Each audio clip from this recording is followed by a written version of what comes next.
Hey guys, Wesley Cornwell again. This is video number 3 after the intro. We're going to be talking about Article 4 definitions. This is going to be a shorter video. I'm not going to go through every single definition. There are some that are perfectly fine. And so I'm not going to cover those. I'm going to cover ones that could potentially be a cause of conflict or be a cause of an issue or some gray area. And I'm going to cover some that are kind of new. I'm not going to be giving them a rating as a gain or a loss or anything like that. I'm just going to explain the definitions and whether or not there's a problem spot or something like that. And so we'll just go through these really quickly. Airport standby is something that could potentially be a problem, but is not necessarily a problem, especially because there's an entire section in another article dedicated to airport standby. Is that the definition itself does not define a time duration for the ASB period. Now, like I said, that's kind of taken care of in another article. When we start arguing in law, when we start arguing about contracts, we start really arguing about whether or not a definition used here matches the definition here, if it changes because of this or that or whatever. And so it's just something that could be an argument. Not every argument is a good argument, but most arguments with contracts at least get it into a court. And sometimes that's where you run into problem. Especially arguing with the company, because they're always, as we all know, going to interpret everything in their best interest, not ours. Okay? And then I also want to bring up again the In-Flight Blue Book supplement, right? It's listing this in the definitions and referencing it in other areas. So that's what we call incorporated by reference.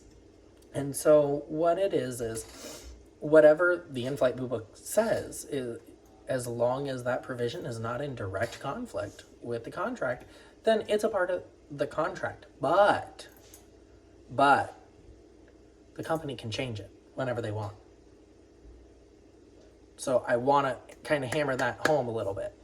The IBBS can be changed by the company whenever the company wants. And as long as what they change it to is not in direct conflict with another section in our contract, then that change is fully enforceable. We have to live with it. It's done. It's over. First in, first out, or FIFO. Anyone who has worked with food products understands what FIFO is. So it's not a problem. It's just noteworthy. It's designed to maximize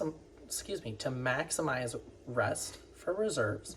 And it just says if 2 in-flight crew members are both at the same amount of hours and they're both good for 3 days and they're on reserve at the same time, then the person who landed first previously is the first one to get called, right?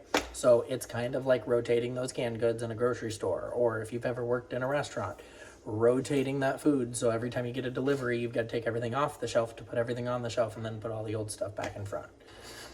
Same concept. It's just our product is reserves. And so first in, first out. Now, I will mention, it says that if everything is the same, so let's say you and your friend are on reserve and you just worked a trip together, so you both landed at the same time. You guys have flown everything together this year, and you are at the same amount of hours, you're on for the same amount of days because you buddy bid, right? Well, then what? Right? Because that whole first in, first out kind of just went out the window. It says that it's going to be decided in seniority order, but it does not say how. It does not say seniority or reverse seniority. It just says seniority will be used to determine, okay? And I bring this up because, as I mentioned in my other video, words matter. If it would have said it would have been determined in seniority order, then we know that's top down. Senior out, then junior, then junior, then junior. If it would have said it'll go by reverse seniority order, we know that's bottom up. Most junior in goes out first. We get that. It doesn't say that. It just says that seniority will determine the call order. And because it doesn't specify how, that could be a problem. Okay, it could be top down, it could be bottom up. Don't know. It just doesn't say. That's not necessarily a problem. It's just something to pay attention to. I would say that it's going to turn into the company's going to pick one, and they're going to kind of run with it. Also, there's an entire section on reserves and how those calls get made. So we'll have to see once everything starts working together, how that actually gets determined. And then there's first on, first out. It's an alternative to FIFO. Okay, so you have FIFO and FOFO, first in, first out, and first on, first out. And all that is if you went on reserve first, then you're the first one to get called. I know, like, that's shocking because our company has not understood that for forever. But yeah, it makes sense. If you go on first, you get called first. That way you don't just sit there all day.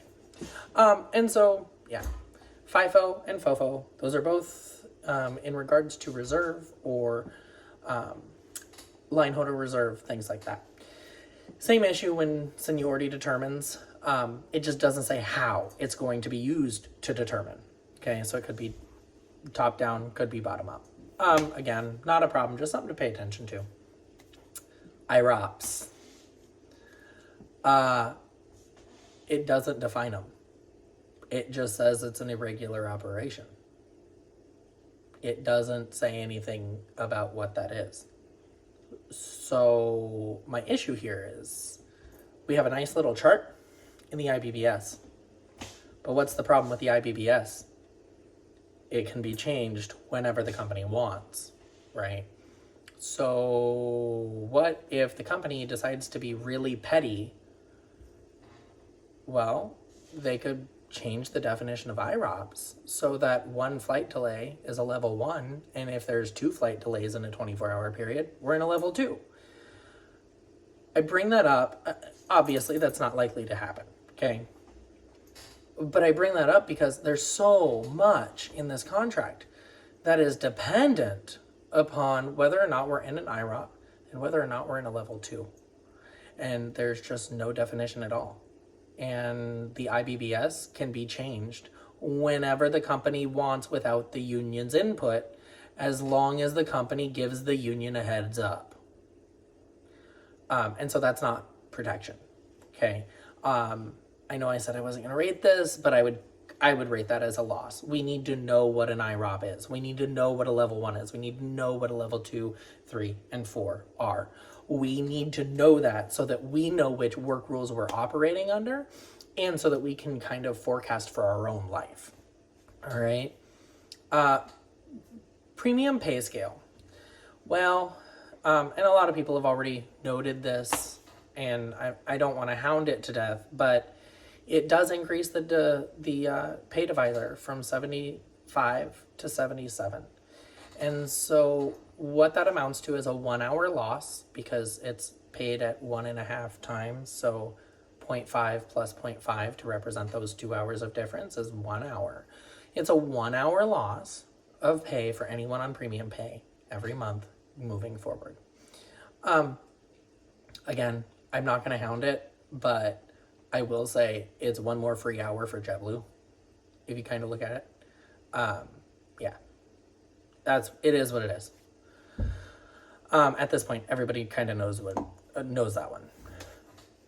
Let's look at the definition of report. It just says as defined in the IBBS.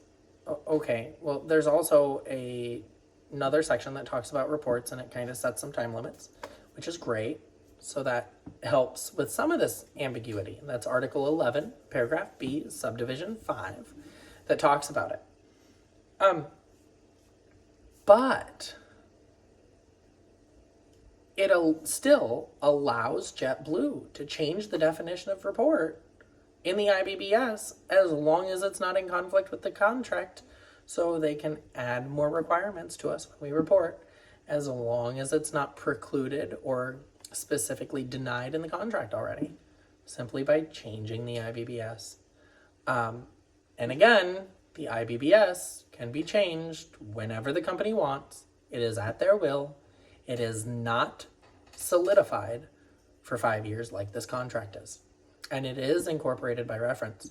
So anytime the contract says, oh, look at the IBBS, then That's it. That's what it is. And the company can change it because it's not the contract. If they want it to be solidified, they need to copy and paste from the IVVS into the contract so that that language is at least the same. But by referencing it, it is what it is. It can be changed whenever the company wants. So that concludes the video on Article 4, definitions. Like I mentioned, it's not a ton of stuff or information. It's just some points to pay attention to and be careful with. Like and subscribe for notifications of the new videos. And also don't forget to check out our new company, evaloncare.com, EVALONCARE.com, and let us know what you think. Thanks. Have a great day. See you next time.